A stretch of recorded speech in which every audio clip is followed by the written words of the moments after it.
사랑의 하나님, 하루를 시작하며 주님의 이름을 부릅니다. 주님의 보호하심 속에서 지난 하루를 보냈습니다. 그리고 이 아침 우리를 기도의 자리로 인도해 주시니 감사합니다.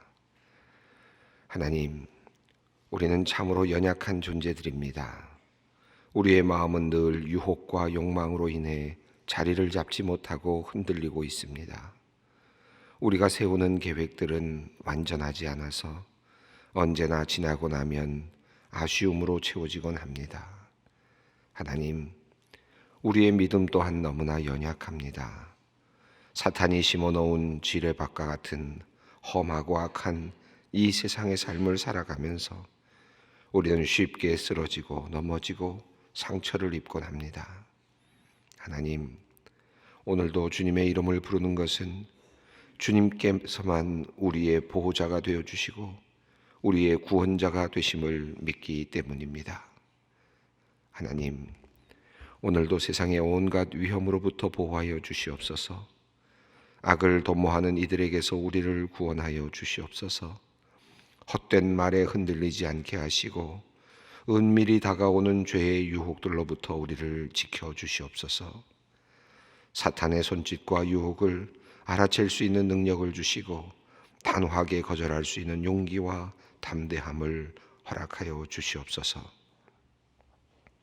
하나님, 무엇보다 우리 안에 말씀과 기도를 사모하는 마음을 불어넣어 주시기를 원합니다. 또한 우리 가정에, 우리 안에, 학교에서, 회사에서 믿음의 선한 싸움을 싸워낼 수 있는 지혜와 용기도 더하여 주시기를 원합니다. 우리가 주님의 참된 군사여 종이 되기를 원합니다. 세상에 나가 살아갈 때 우리들이 세상에서 하나의 섬처럼 고립되는 것이 아니라 세상 속에 함께 거하되 세상을 살리고 세상의 맛을 내는 그런 존재들이 되게 하여 주시옵소서. 하나님, 반복되는 일상 가운데 하루하루를 그저 흘려보내고만 있지는 않은지 돌아봅니다. 우리에게 주어진 하루라는 시간이 얼마나 소중하고 귀한 하나님의 선물인지 깨달아 감사와 기쁨으로 받아 누리게 하여 주시옵소서. 하나님을 찬양하고 하나님이 허락하신 환경 안에서 행복을 누리고 하나님이 주신 은혜를 전하며 살아야 할 우리입니다. 세상의 질서를 따르고 육신의 필요만을 채우느라 이 귀한 시간 의미 없이 보내지 않도록 우리를 인도하여 주시옵소서. 하나님, 이 땅의 경제 질서를 위하여 기도합니다. 이 나라에 사는 사람들이 모두 자신이 일한 것에 대하여 마땅한 대우를 받으며 생존의 위협을 받지 않으며 서로 협력하며 상생하며 살아갈 수 있었으면 좋겠습니다. 동시에 열심히 일하는 이들이 그 가치를 인정받고 최선을 다한 사람들이 마땅한 열매를 거두는 공정하고 생명력 있는 사회가 되었으면 좋겠습니다. 자유경제의 질서가 바르게 작동하고 그 안에서 서로 상생의 나눔이 있는 행복한 나라가 되게 하여 주시옵소서. 하나님, 우리의 가정의 살림살이를 위해 기도합니다. 모든 것이 주님으로부터 온 것임을 인정하고 주님의 뜻을 구하며 가족들을 돌보는 지혜로운 가정이 되게 하여 주시옵소서. 너무 욕심을 부리지 않게 하시고 늘 감사한 마음으로 살게 하여 주시옵소서. 하루하루 일용할 양식을 구하는 마음으로 주님을 의지하며 살아가는 주님의 가정들 되게 하여 주시옵소서. 헛된 낭비나 과도한 투자나 욕망으로 시작된 사업들에 빠져들어가지 않도록 하나님께서 지켜 보호하여 주시옵소서. 모든 가정이 검소함과 성실함으로 자신의 가족들을 잘 보호하고 먹이고 입히며 살아가게 하여 주시옵소서. 하나님께서 허락하신 귀한 재물들에 대하여서는 늘 하나님의 마음을 물으며 이웃들의 필요를 생각하면서 사용하게 하시고 빈손으로 돌아갈 인생임을 기억하며 나누는 것을 아까워하지 않도록 지혜를 허락하여 주시옵소서. 가난한 자들을 위하여 기도합니다. 여러 가지 사연으로 무력하게 방치된 사람들이 많이 있습니다. 본인의 의지와 노력이 아닌 누군가의 도움이 반드시 필요한 이들이 있습니다. 주님, 이 사회가 그들을 외면하지 않게 하여 주시옵소서. 국가는 좋은 정책을 만들게 하시고 우리들에게는 자발적인 마음을 주셔서 그들을 돕는 일을 기쁨으로 감당케 하여 주시옵소서. 끼니를 걱정하는 아이들, 추위가 무서운 어르신들, 치료비가 없어 병을 키우고 있는 사람들이 우리 주변에 많이 있음을 합니다. 그들이 나와 상관없는 사람들이 되지 않게 하시고 나눔의 기회를 뒤로 미루지 말게 하시며 하나님의 것을 하나님이 사랑하시는 이들과 함께 나누며 살게 하여 주시옵소서. 국가의 치안과 안전을 담당하는 군, 경찰, 소방 관계자들을 위하여 기도합니다. 그들의 하루하루를 지켜주시옵소서.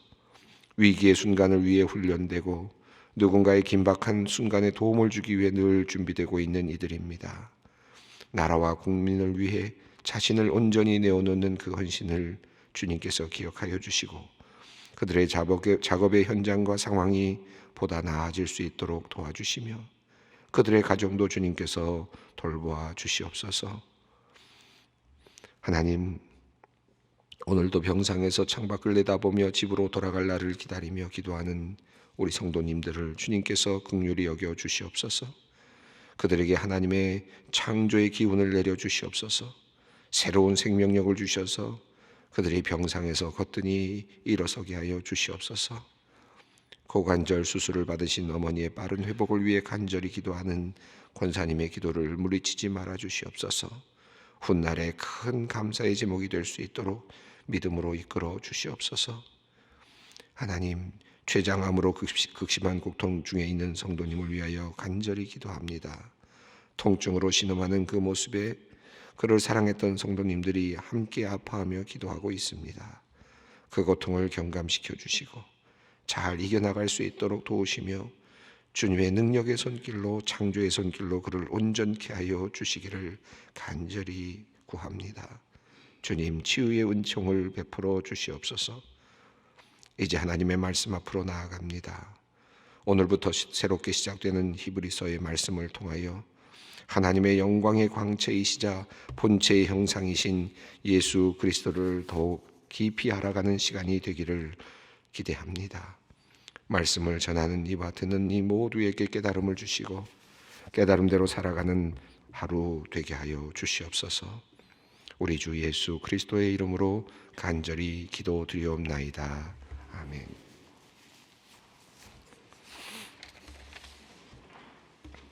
오늘 하나님께서 주시는 말씀 히브리서 1장 1절로 4절 말씀입니다. 오늘부터 히브리서 본문을 읽어가며 또 새벽 제단을 함께 하도록 하겠습니다. 히브리서 1장 1절로 4절 말씀 함께 봉독합니다. 옛적의 선지자들을 통하여 여러 부분과 여러 모양으로 우리 조상들에게 말씀하신 하나님이 이 모든 마지막 날에는 아들을 통하여 우리에게 말씀하셨으니 이 아들을 그 향죽사로 세우시고 또 그로 말미암아 모든 세계를 지으셨느니라. 이는 하나님의 영광의 광채시요 본체의 형상이시라. 그의 능력의 말씀으로 만물을 붙드시며 죄를 정결하게 하는 일을 하시고 높은 곳에 계신 지극히 크신 이의 우편에 앉으셨느니라.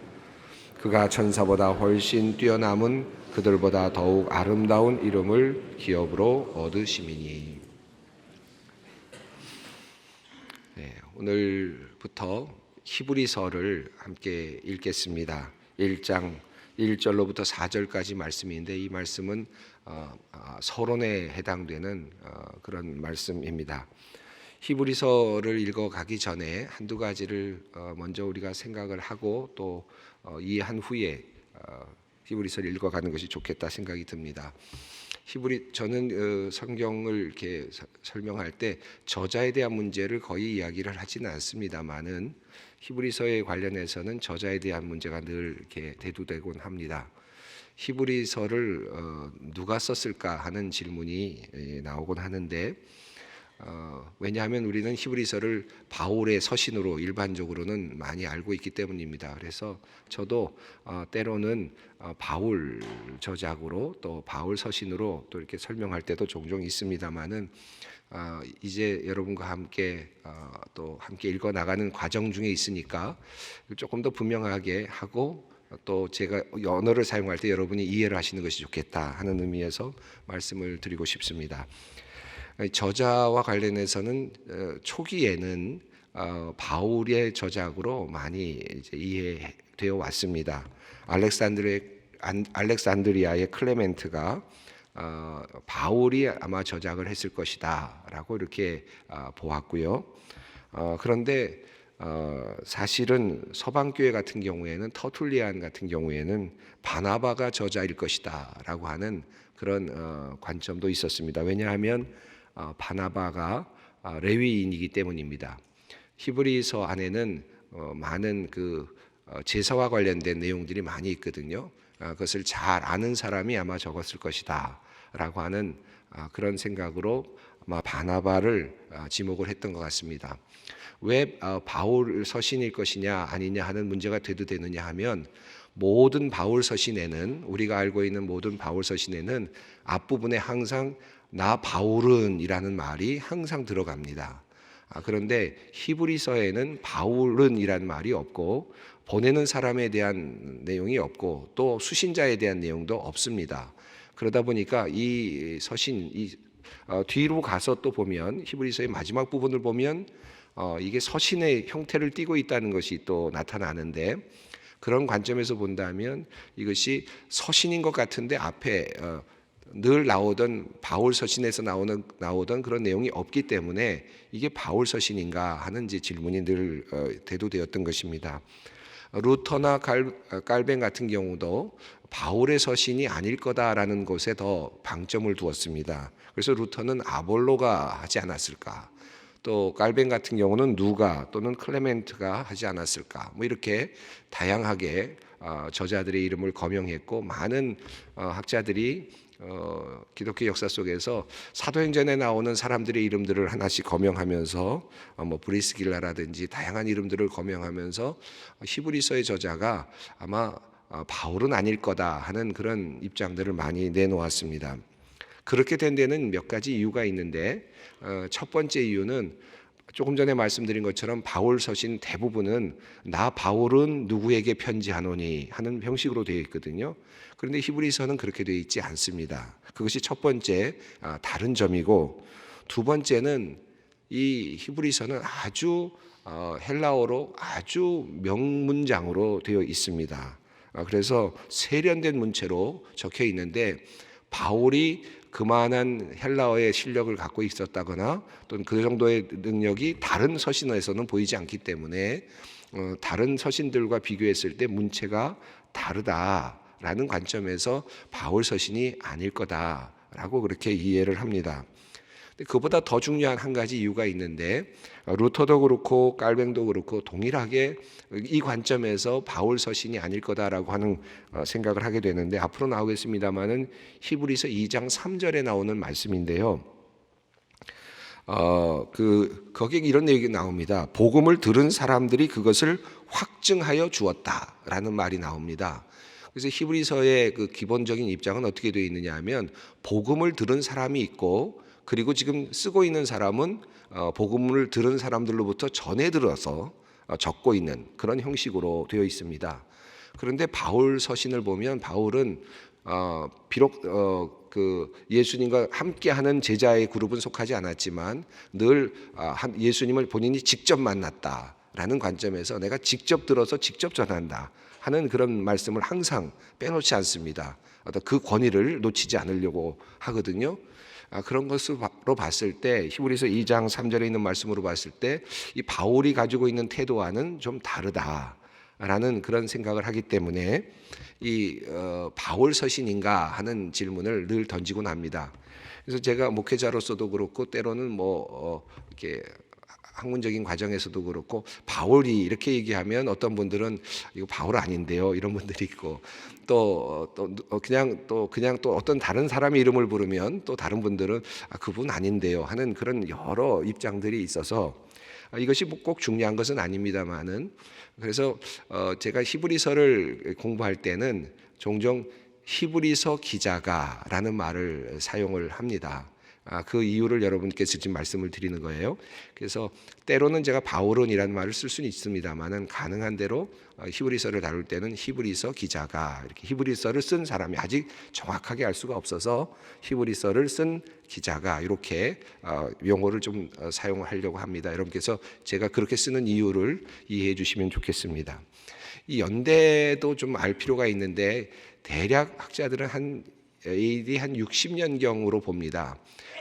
성전이 파괴되기 직전이 아닐까 하고 이해합니다. 왜냐하면 오늘부터 시작되는 히브리서의 본문에는 예수 그리스도께서 진정한 제사의 제사가 되신다. 그리고 모든 성전의 제사를 완성하신 분이 예수 그리스도이시다. 성전 제사는 의미가 없다. 이런 내용들을 다루고 있거든요.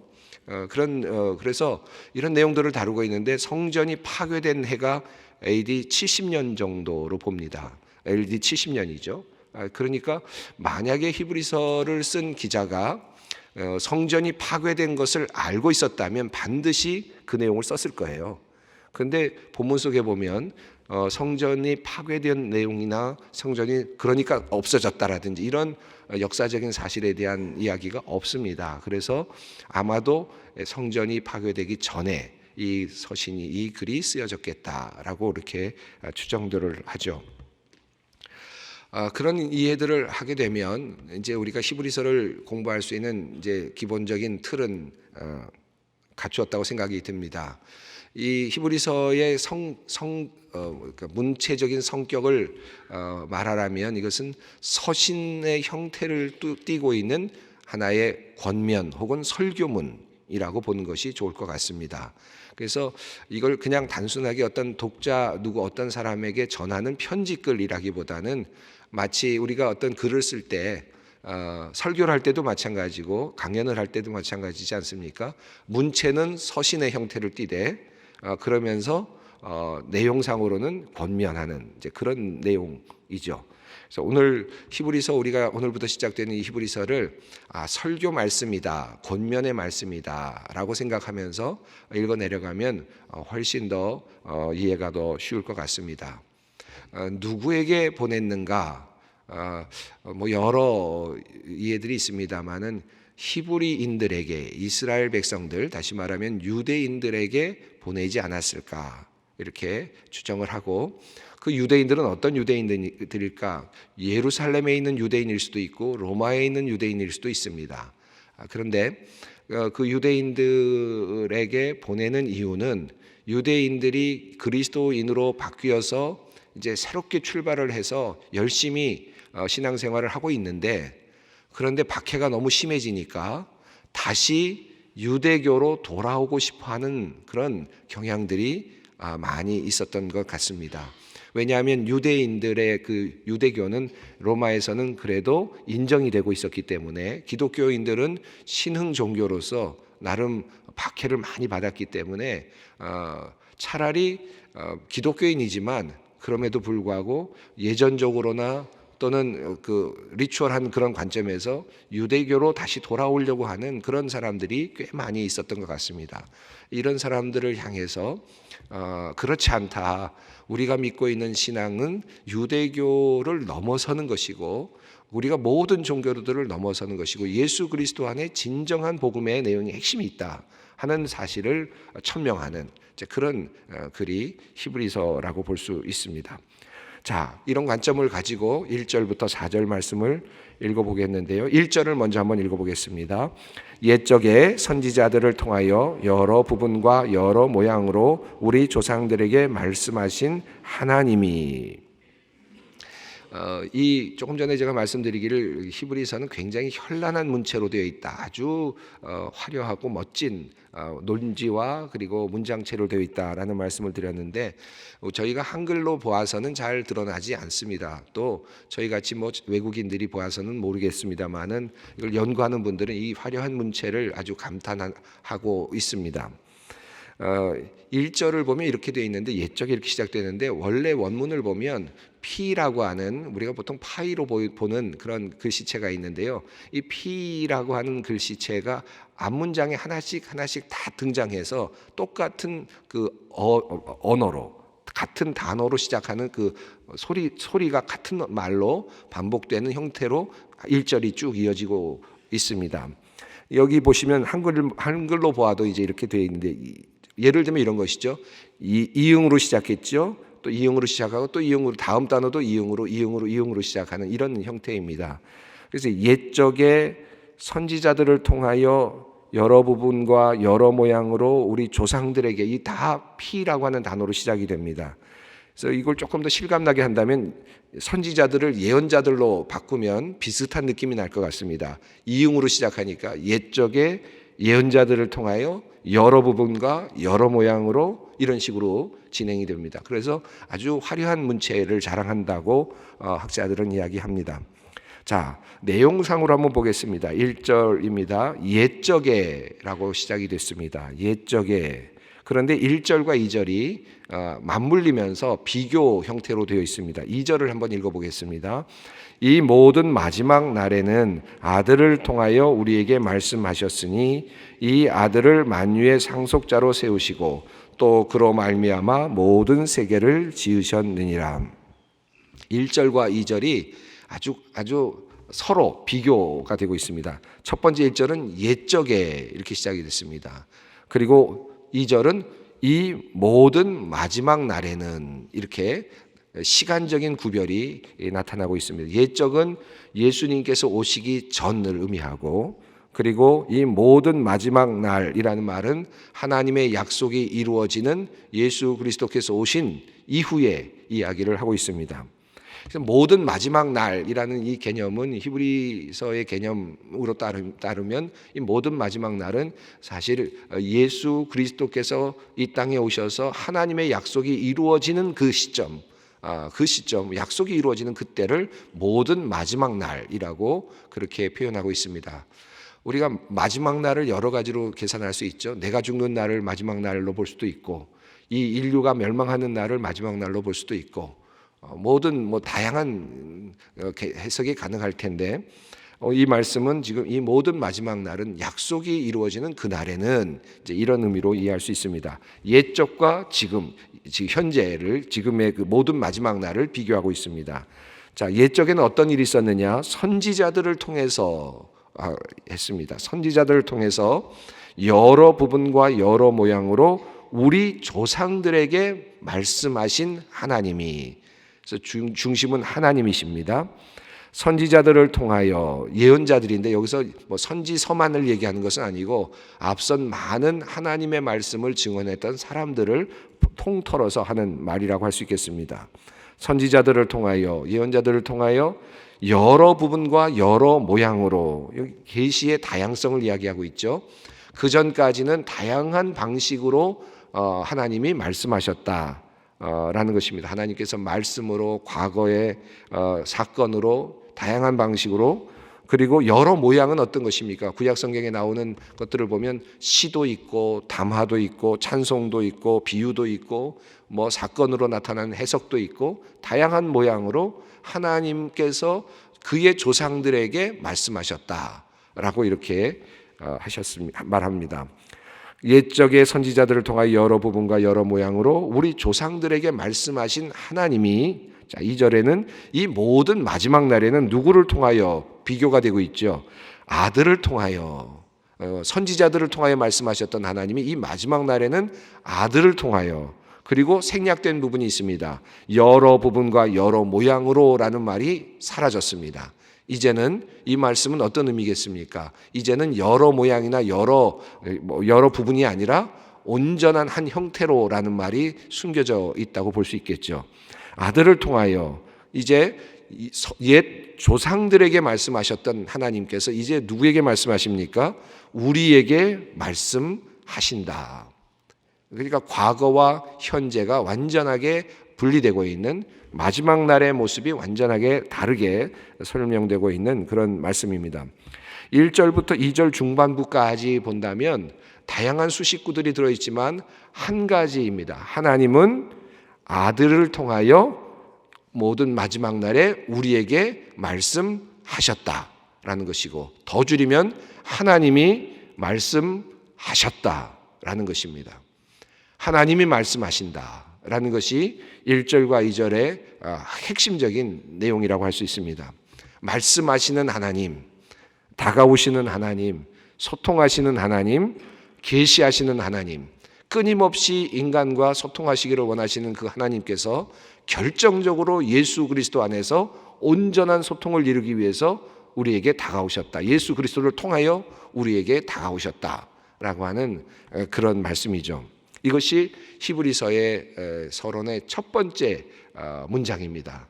자, 이 근거를 가지고 히브리서가 이제 시작이 됩니다. 하나님께서 말을 걸어오셨다. 그것도 어떻게 말을 걸어오시느냐? 아들을 통하여 말을 걸어오셨다. 그래서 이 부분은 지난번에 우리가 공부했던 요한복음하고 상당히 비슷한 느낌이 듭니다. 요한복음의 앞부분 1장에서 태초에 말씀이 계셨다라고 말씀되는 그 1장의 내용과 히브리서의 1장의 내용이 느낌이 비슷합니다. 우주적이고 그리고 또 예수 그리스도의 어떤 주권과 천지를 창조하실 때 함께 계셨던 그런 것에 대한 어떤 표현이라든가 이런 것들이 상당히 많이 일치하고 있는 것을 볼 수 있습니다. 자, 하나님께서 말씀하신다. 요한복음은 어떻게 되어 있습니까? 말씀이 육신이 되셨다. 이렇게 되었죠. 여기는 하나님이 말씀하셨다. 아들을 통해서 말씀하셨다.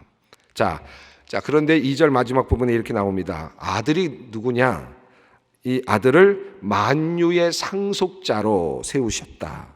그리고 그로 말미암아 세계를 지으셨다라고 합니다. 예수 그리스도 하나님의 아들을 만유의 상속자라고 고백을 합니다. 그리고 그로 말미암아 모든 세계가 지어졌다라고 그렇게 고백을 합니다. 만유의 상속자는 모든 것의 상속자란 뜻이거든요. 이스라엘 민족은 어떤 것의 상속자입니까? 가나안 땅의 상속자이고, 그렇죠? 자신들이 받은 분깃들이 있었죠. 그런데 예수 그리스도 아들은, 하나님의 아들은 모든 것의 상속자다. 만유, 하나도 빠짐이 없는 모든 것을 다 상속하는 그런 위대한 분이다 라고 고백을 하고, 또 그로 말미암아 모든 세계를 지으셨다. 하나님의 창조의 사역에 아들도 함께했다 라고 하는 고백을 하고 있습니다. 그런데 한번 생각해 보십시오. 제가 조금 전에 이것이 쓰여졌던 시기가 60년경이라고 말씀드리면, 예수님께서 돌아가신 해를 추정하기는 정확하게 어렵지만 대략 한 AD 한 29년 정도로 볼 수 있겠죠. 보통 마이너스 4를 하니까요. 정확히 따져 본다면 그냥 일반적으로 성서적인 언어로 따지면 33년이겠죠. 그럼 33년쯤 지나서 돌아가신 다음에 성령의 은혜를 받고 기독교인들이 퍼져나가기 시작했습니다. 그리고 40년, 50년, 이제 60년 됐으니까 한 20몇 년, 30년 정도 흐른 상태인데, 이 예수 그리스도 30년 전까지도 살아계셨던 그분을 이제 히브리서는 뭐라고 증언하고 있습니까? 만유의 상속자요, 그리고 모든 세계를 지으신 곳에 함께 계셨던 분, 그로 말미암아 모든 세계를 지으신 분이라 위대한 고백을 지금 하고 있습니다. 그만큼 아들을, 예수 그리스도에 대한 신앙이 보다 더 분명해지고 있는 그런 모습을 히브리서를 통해서 볼 수 있습니다. 시간이 많이 가서 오늘은 여기까지 하고 또 나머지 부분들은 조금 뒤에 이어서 조금 더 설명을 하도록 하겠습니다. 오늘 말씀, 하나님께서 말씀하셨다, 말씀하신다. 아들을 통하여 우리에게 온전하게 말씀하신다, 하셨다 하는 이 말씀 붙잡고 우리 기도의 자리로 함께 나가겠습니다. 주님 가르치신 기도를 드립니다. 하늘에 계신 우리 아버지, 아버지의 이름을 거룩하게 하시며 아버지의 나라가 오게 하시며 아버지의 뜻이 하늘에서와 같이 땅에서도 이루어지게 하소서. 오늘 우리에게 일용할 양식을 주시고 우리가 우리에게 잘못한 사람을 용서하여 준 것 같이 우리 죄를 용서하여 주시고 우리를 시험에 빠지지 않게 하시고 악에서 구하소서. 나라와 권능과 영광이 영원히 아버지의 것입니다. 아멘.